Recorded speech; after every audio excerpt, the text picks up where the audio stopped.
Para Solomon Benjanovich Shereshevsky, conocido en la literatura psicológica como S, la memoria y la percepción estaban entrelazadas.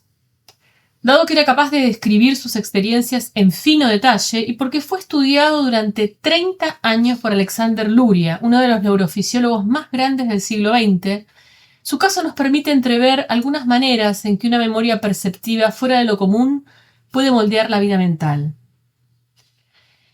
La memoria de S era prodigiosa, era capaz de recordar y almacenar por muchos años largas listas de números y palabras sin sentido, fórmulas matemáticas largas y complejas, y versos en idiomas que no conocía. Después de muchas pruebas psicológicas, Luria llegó a la conclusión de que ni la capacidad de la memoria de S ni el tiempo durante el cual podía retener huellas de sus recuerdos tenían límites. Lo que más le interesaba al investigador era la estructura psicológica de la memoria de S. ¿Cómo hacía S para recordar tanto? Luria describió 4 aspectos del proceso de memoria de su paciente. En primer lugar, tenía una memoria visual prodigiosa. Las imágenes que veía, sin embargo, no eran fotografías. Como muchos savants, S era sinestésico. Para él, los 5 sentidos estaban ligados. Veamos cómo describía el sonido de una campana. Escuché cómo sonaba la campana. Un pequeño objeto redondo rodó ante mis ojos. Mis dedos sentían algo áspero, como una soga. Luego sentí sabor a agua salada en la boca. Y algo blanco. Luria, 1968. Cada vez que S recordaba palabras o números, venía a su mente una amplia imagen multisensorial. Segundo, cuando memorizaba largas listas de ítems, ponía cada imagen gráfica en una calle que conocía bien y que visualizaba. Cuando recordaba la lista, se imaginaba caminando por esa calle y encontrando los ítems de la lista. En una etapa posterior de su vida, cuando se ganaba la vida como memorista y frecuentemente ofrecía varias funciones al día en el mismo teatro, desarrolló una especie de taquigrafía de las imágenes en las que aparecían solamente unas pocas asociaciones visuales. También tuvo que aprender a olvidar activamente, tarea que resultó muy difícil. Por fin lo logró, mediante el acto conscientemente imaginado de borrar físicamente el recuerdo. Las simplificaciones conscientes y los olvidos a voluntad constituyeron los aspectos tercero y cuarto de su memorización. La capacidad de S para memorizar imágenes condujo a cambios medibles en su fisiología. Cuando imaginaba que tenía un cubo de hielo en la mano, se producía una baja en la temperatura de su mano. Si imaginaba que tocaba una estufa caliente, la temperatura aumentaba. Y también podía imaginar que no era él, S, quien estaba sentado en el sillón del dentista mientras éste hacía su trabajo, de modo que no experimentaba dolor.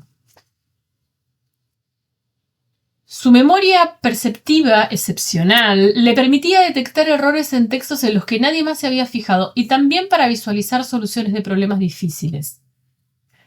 Pero su memoria también le acarreaba algunas desventajas serias. Su comprensión de las ideas abstractas y las metáforas, al igual que su aptitud para seguir líneas argumentales complejas, eran limitadas. Su memoria persistente para los detalles le dificultaba la comprensión del cuadro completo. El olvido le permite a uno ver el bosque sin aferrarse a la visión de árboles individuales, por más fascinantes que estos sean. Parece haber existido un desequilibrio entre las facetas perceptiva y conceptual de la cognición de S. Dominaban los aspectos perceptivos y generalizar constituye un problema. Menos es más cuando se trata de interpretar el mundo. Para explicar cómo las redes neuronales artificiales pueden generalizar, el investigador en computación Neftali Tifshi concluye: la parte más importante del aprendizaje es, en realidad, aprender a olvidar. ¿Serán las capacidades y estados de conciencia de S similares a aquellos reportados por savants o aquellos que se generan durante la ingesta de drogas o durante los trastornos mentales de la psicosis? ¿Podríamos entrenar nuestras mentes para experimentarlas?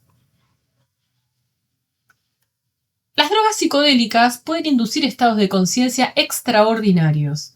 Dichas drogas, que se encuentran naturalmente en algunas plantas y hongos, producen alucinaciones, por lo común de tipo visual y auditivo. Las más populares son el LSD, conocida también como ácido, que se empleó en la década de los 60 con fines recreativos y para provocar la creatividad artística, y tres sustancias que han sido empleadas durante miles de años en América: la psilocibina, que se da naturalmente en el hongo mágico; la mescalina, que se obtiene en el cactus del peyote; y la ayahuasca, una infusión que habitualmente se prepara con la enredadera Banisteriopsis caapi y el arbusto Cicoria viridis. Las alucinaciones que generan son excepcionalmente vívidas. Las percepciones sinestésicas, una intensa vivencia de la belleza, desincorporación corporal y unidad con el universo son sensaciones frecuentes después de la ingesta.